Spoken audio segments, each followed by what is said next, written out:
नमस्कार मित्रांनो, आजची ही घटना ऐकताना तुमच्या डोळ्यातही पाणी येईल. कारण ही गोष्ट फक्त एका हरवलेल्या मेंढीची नाही, ही गोष्ट आहे एका माणसाच्या आपल्या मुक्या जीवावर असलेल्या प्रेमाची. 7 दिवसापूर्वी एक मेंढी अचानक कळपातून गायब झाली होती. मालकाने तिला गावभर शोधलं, डोंगरात शोधलं, रस्त्यावर शोधलं, पाणवठ्याजवळ शोधलं, पण तिचा काहीच पत्ता लागला नाही. 1 दिवस गेला, 2 दिवस गेले आणि पाहता पाहता 7 दिवस झाले. मालकाची अशी जवळपास संपली होती. पण 7व्या दिवशी दुपारच्या शांतवेळी दूर रस्त्यावर एक मेंढी हळूहळू चालत येताना दिसली. मालकाने तिच्याकडे पाहिलं आणि अचानक त्याचे पाय थांबले, कारण ती त्याचीच हरवलेली मेंढी होती. तो तिच्याजवळ गेला, तिच्या डोक्यावर हात ठेवला आणि त्याच्या डोळ्यातून अश्रू वाहू लागली. पण मित्रांनो, त्याला रडू का आलं? 7 दिवस ती कुठे होती? आणि ती परत आली तेव्हा तिच्यासोबत असं काय होतं, की हा प्रसंग पाहणाऱ्या प्रत्येकाचं मन हेलावून गेलं. चला संपूर्ण घटना सुरुवातीपासून जाणून घेऊया. गावाच्या कडेला एक छोटंसं घर होतं. घराभोवती मोकळी जमीन आणि थोडं पुढे हिरवंगार कुरण. याच कुरणावर गावातील काही मेंढपाळ रोज आपल्या मेंढ्या चारायला घेऊन जायचे. त्यांच्यात एक मालक होता. त्यांच्याकडे मेंढ्यांचा छोटासा कळप होता. सकाळ झाली की तो कळप घेऊन बाहेर पडायचा. मेंढ्या पुढे, तो त्याच्या मागे आणि संध्याकाळी सगळे पुन्हा घरी. ही रोजच्या सवय होती. पण त्या कळपात एक मेंढी त्याला विशेष आवडायची. ती बाकीच्या मेंढ्यांपेक्षा थोडी वेगळी होती. मालक आवाज देताच ती त्याच्याकडे यायची. तो कुठे बसला असेल तर ती त्याच्या जवळ उभी राहायची. कधी कधी तो तिच्या डोक्यावरून हात फिरवायचा. म्हणून त्या दोघांमध्ये एक वेगळंच नातं तयार झालं होतं. पण एक सकाळी नेहमीसारखा दिवस सुरू झाला आणि कुणालाही कल्पना नव्हती की आजचा दिवस त्या मालकासाठी आयुष्यभर लक्षात राहणार होता. कळप कुरणाकडे निघाला. सगळ्या मेंढ्या एका मागोमाग चालत होत्या. काही वेळाने मालकाने मागे वळून पाहिलं. सगळं ठीक वाटत होतं. पण कुरणात पोहोचल्यानंतर त्याने मेंढ्या मोजायला सुरुवात केली. 1, 2, 3, 4. तो पुन्हा मोजू लागला. एक मेंढी कमी होती. त्याने आजूबाजूला पाहिलं, पुन्हा कळप मोजला, पण ती मेंढी कुठेच दिसत नव्हती. त्याच्या मनात पहिला विचार आला, कदाचित मागे राहिली असेल. तो लगेच परत फिरला. ज्या वाटेने ते आले होते त्या वाटेवर त्याने शोध सुरू केला. तो तिचं नाव घेऊन हाक मारत होता, पण कुठूनही आवाज येत नव्हता. पहिला दिवस. दुपार झाली. सूर्य डोक्यावर आला, पण मालकाचा शोध सुरूच होता. त्याने जवळची झाडं पाहिली, दगडाचे आड पाहिलं, रस्त्याच्या कडेला पाहिलं, ओढ्याजवळ पाहिलं, पण काही सापडलं नाही. संध्याकाळ जवळ आली. मालकाला शेवटी घरी परतावं लागलं. पण घरी गेल्यावरही त्याचं मन शांत नव्हतं. कळप त्याच्या समोर होता, पण त्याची नजर सारखी त्या रिकाम्या जागेकडे जात होती, जिथे रोज ती मेंढी उभी असायची. त्या रात्री त्याने स्वतःला एकच प्रश्न विचारला, ती कुठे गेली असेल? दुसरा आणि तिसरा दिवस. दुसऱ्या दिवशी सकाळी त्याने पुन्हा शोध सुरू केला. यावेळी त्याने गावातील काही लोकांची मदत घेतली. एक जण डोंगराच्या दिशेने गेला, दुसरा ओढ्याकडे गेला, तिसरा गावाबाहेरच्या रस्त्यावर गेला. प्रत्येक जण शोधत होता, पण काहीही सापडलं नाही. दिवस संपला. दुसरा दिवसही संपला. तिसऱ्या दिवशी मालकाचा चेहरा अधिकच चिंतेत दिसत होता. गावातील लोक त्याला धीर देत होते. कदाचित ती कुठेतरी दुसऱ्या कळपात गेली असेल, कदाचित एखाद्या शेतात असेल, कदाचित काही दिवसांनी परत येईल.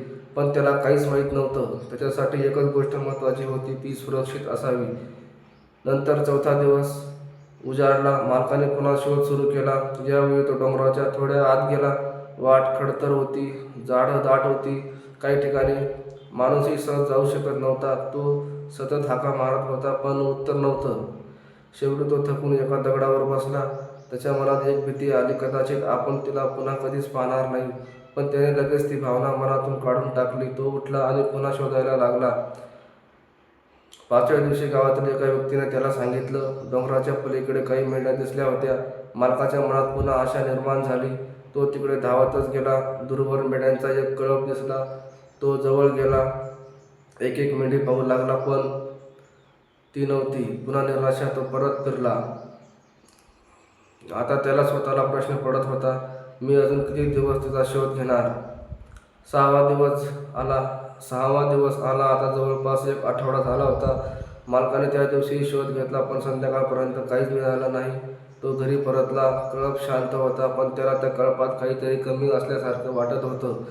तो बराच वेळ त्या जागेकडे पाहत बसला, जिथे जिथे जी मेंढी रोज त्याच्याकडे पाहायची. त्याच्या मनात आठवणी येत होत्या आणि त्याला जाणवत होतं कदाचित आता ती परत येणार नाही.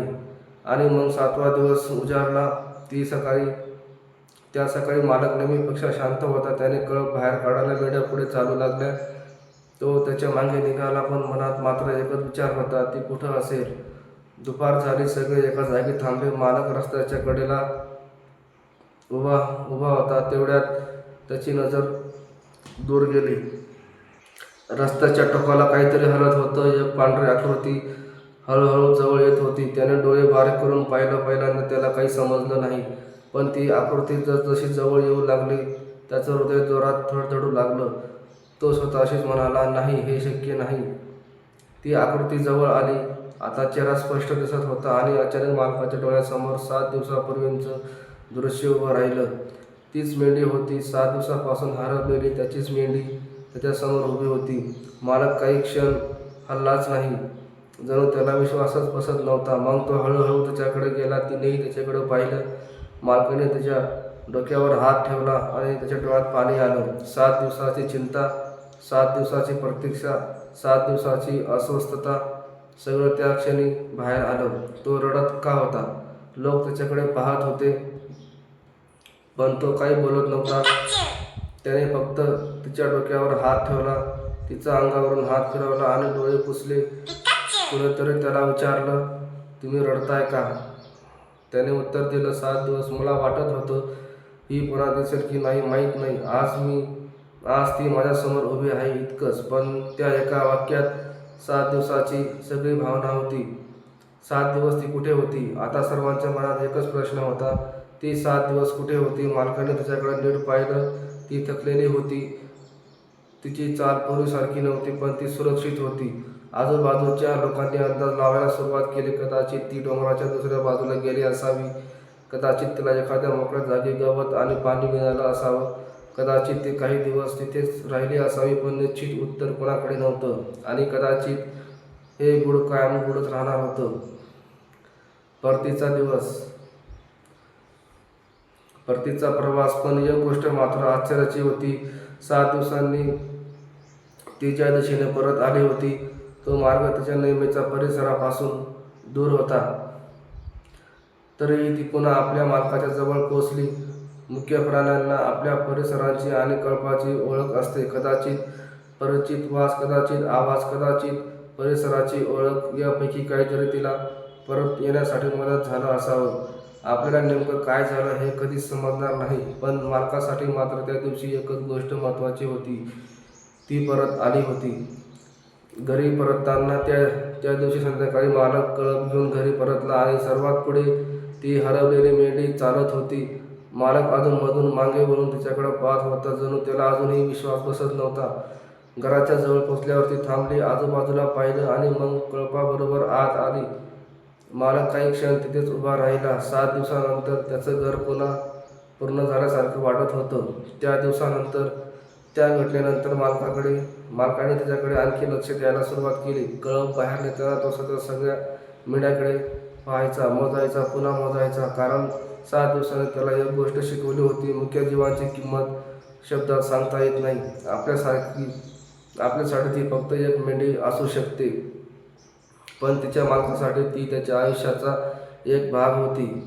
मित्रांनो, कधीकधी आयुष्यात काही नाती अशी असतात ज्यांना नावांची गरज नसते, शब्दांची गरज नसते, फक्त एकामेकांची ओळख पुरेशी असते. 7 दिवसांनी ती मेंढी परत आली आणि तिच्या मालकाच्या डोळ्यात पाणी आलं, कारण त्याला त्या क्षणी फक्त एक प्राणी दिसत नव्हता. त्याला 7 दिवसांची चिंता संपताना दिसत होती. त्याला त्याची हरवलेली सोबत पुन्हा मिळताना दिसत होती आणि कदाचित म्हणूनच त्याचे डोळे भरून आले. म्हणून मित्रांनो, तुमच्या आसपास एखादा मोठा जीव असेल तर त्याच्यावर प्रेम करा, त्याची काळजी घ्या, कारण ते बोलू शकत नसले तरी आपल्या प्रेमाची जाणीव त्यांना नक्कीच असते. पण शेवटी एकच प्रश्न, जर 7 दिवसांनी तुमचा एखादा जीवलग परत तुमच्या समोर उभा राहिला तर तुमच्या डोळ्यातही पाणी येणार नाही का? ही कथा आवडली असेल तर व्हिडिओ लाईक करा, चॅनलला सबस्क्राईब करा आणि अशाच भावनिक आणि रहस्यमय कथा ऐकण्यासाठी पुन्हा नक्की भेट द्या. धन्यवाद.